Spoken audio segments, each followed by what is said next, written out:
बात उस दौर की जब फिल्मों में नाच गाना करने वाले हीरोइनों को ना तो दर्शक सम्मान से देखते थे ना ही इंडस्ट्री के लोग। 3 घंटे की फिल्म में बस चंद मिनट के लिए डांसर आती और दर्शक तालियां पीटते। डांसर का नाम तक जानने में भी शायद ही कोई दिलचस्पी दिखाता हो। लेकिन फिर आया हेलन का जमाना।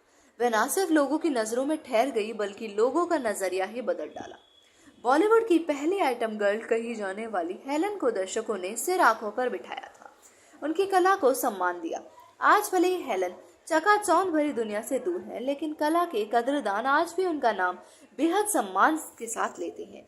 मेरा नाम चिन चिन चिन चू, यम्मा यम्मा, ओ हसीना जुल्फों वाली मोनिका, ओ माय डार्लिंग जैसे आइटम नंबर्स देने वाली हेलन का काफी रुतबा हुआ करता था। हेलन का जन्म 21 नवंबर 1938 में बर्मा में हुआ था। इनका पूरा जन्म हेलन एन रिचर्डसन है। उनकी माँ मूल रूप से बर्मा की थी। हेलन के पिता का निधन हो चुका था और परिवार में माँ के अलावा एक भाई और एक सौतेली बहन जेनिफर थी। उनकी माँ ने एक ब्रिटिश सैनिक से दूसरी शादी कर ली थी, लेकिन द्वितीय विश्व युद्ध में उनकी भी मृत्यु हो गई। जब जापान ने बर्मा पर कब्जा किया तो हेलन के पूरे परिवार ने मुंबई आकर बसने का फैसला लिया। यात्रा के दौरान उन्हें जंगलों और गांवों से गुजरना पड़ा। हेलन की माँ और दोनों भाई बहन भूख से बिलख रहे थे। तब रास्ते में ग्रामीणों ने उन्हें अपने घर में रखा और खाना दिया। वहीं पर एक ब्रिटिश सैनिक ने उन्हें मुंबई जाने के लिए गाड़ी, खाना और दवाइयां दी। इस दौरान हेलन की गर्भवती मां का गर्भपात हो गया। जिस समूह के साथ हेलन का परिवार मुंबई आ रहा था, उनमें से कुछ लोग भुखमरी और कुछ बीमारी के कारण मर गए।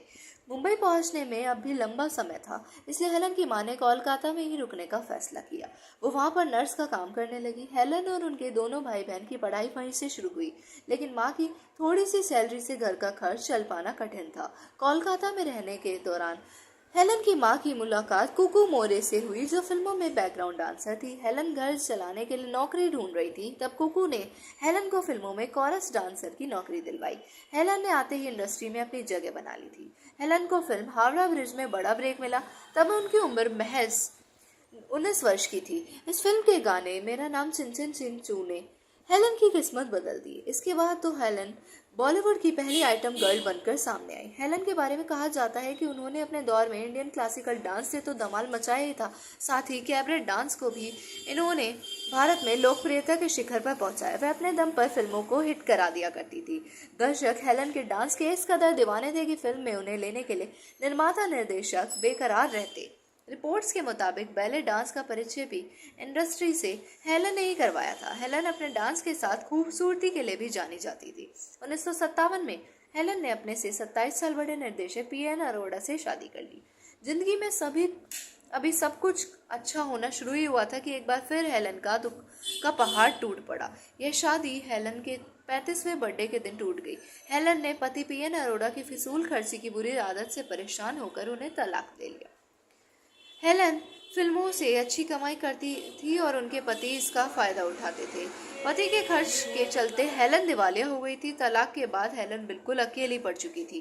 तलाक देने के बाद हेलन ने अकेली जिंदगी की जंग लड़ी। वर्ष 1962 में फिल्म काबिल खान के दौरान हेलन की मुलाकात सलमान खान के पिता सलीम खान से हुई। सलीम खान को देखते ही उन्हें दिल ले बैठे। खान को पहली ही नजर में वो पसंद आ गई थी, लेकिन वो पहले से ही शादीशुदा थे, इसलिए उनकी पत्नी सलमा खान ने इस पर आपत्ति जताई। इसके बावजूद सलीम ने हेलन से शादी की। कुछ समय ही नाराजगी के बाद सलमा और उनके बच्चों ने हेलन को अपना लिया। खान भी बेहद सम्मान देते हैं उनको। धन्यवाद।